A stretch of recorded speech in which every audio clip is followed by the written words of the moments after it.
The iPhone SE was discontinued months ago. All hope is lost for an iPhone SE 2.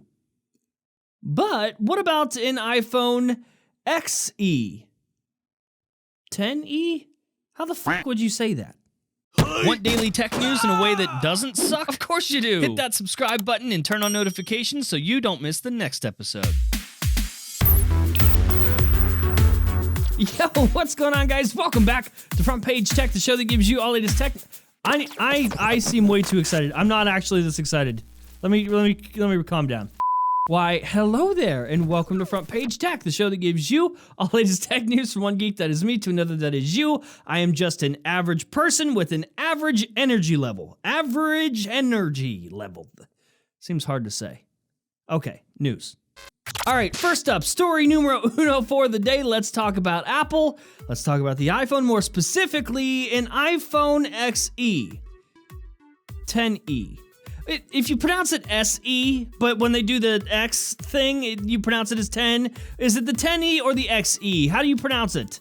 Who gives a fuck? All right, let's take you back to like 3-ish years ago with the iPhone SE. In my opinion, that is one of the best iPhones. It was a crazy successful iPhone. And it was just really nice to have that option. Just to have the option of a smaller, more compact, more manageable iPhone. Especially in a world where these devices just keep getting bigger and bigger and bigger and bigger. Well, last year, Apple actually just completely discontinued the iPhone SE. And of course, there were rumors of an iPhone SE 2, but with all the other options of iPhones that we have and the newest option of the iPhone XR, that third iPhone being thrown into the mix, why? So Apple just abandoned any plans for the iPhone SE 2? We thought. A new report came out yesterday stating that Apple is working on a successor to the iPhone SE, and for now, it's called the iPhone XE.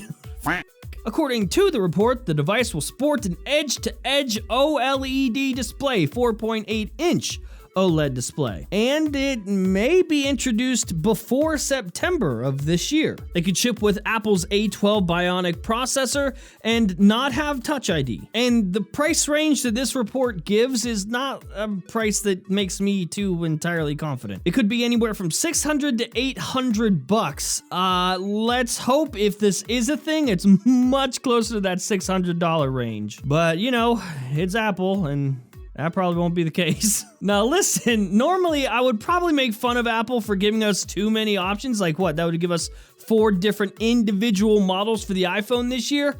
But at this point, I don't even care. We need this. We need this. In a world where the prices of smartphones keep going up and up and up and they start folding like shit's getting crazy. We are way too far from home. Let's reel this back in. Everybody calm your fucking titties. Calm them. Calm your titties. Reel it back in.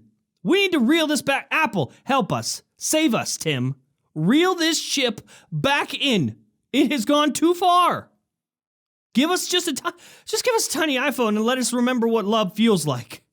So, Google has started to tease a big announcement for May 7th. Huh. What could it be? The exact teaser reads, "Something big is coming to the Pixel universe." Why?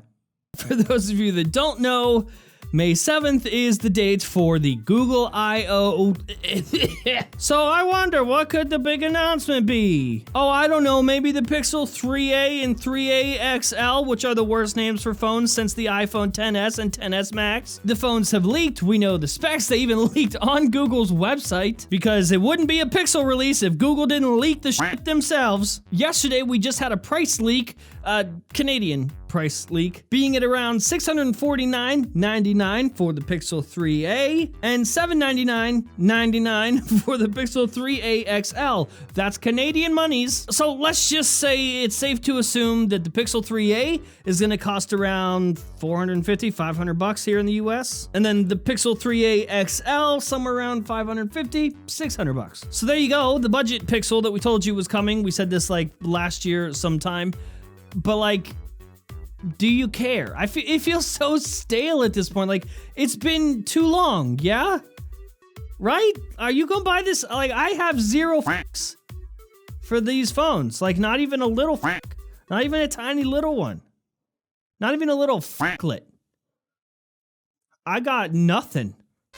All right, last up, we'll make this one real quick. Dark mode in Facebook Messenger. We told you last month-ish about a feature in Messenger where you could actually type the moon emoji, a specific moon emoji, to one of your friends or yourself on Facebook in Messenger, and it would prompt you to activate dark mode. You unlocked it. You found the secret. Woo, you. Now you don't have to do the whole moon thing. It's real. It's official now. Messenger now has dark mode for everybody worldwide as of yesterday. Rolled out yesterday. Now, instead of all that moon nonsense, you just tap on your profile picture, head into settings, and just enable it like an adult. Personally, I love dark mode. It looks a lot better than light mode in literally in every case. There is not one program, not one app, not one OS that looks better in light mode as opposed to a dark mode. Dark mode, all day, a day. And that's the show. Hopefully you liked it, you learned something. If you did, hit that like button. If you hate my stupid face, hit the dislike button. If you're new here, subscribe, and I will see you guys tomorrow.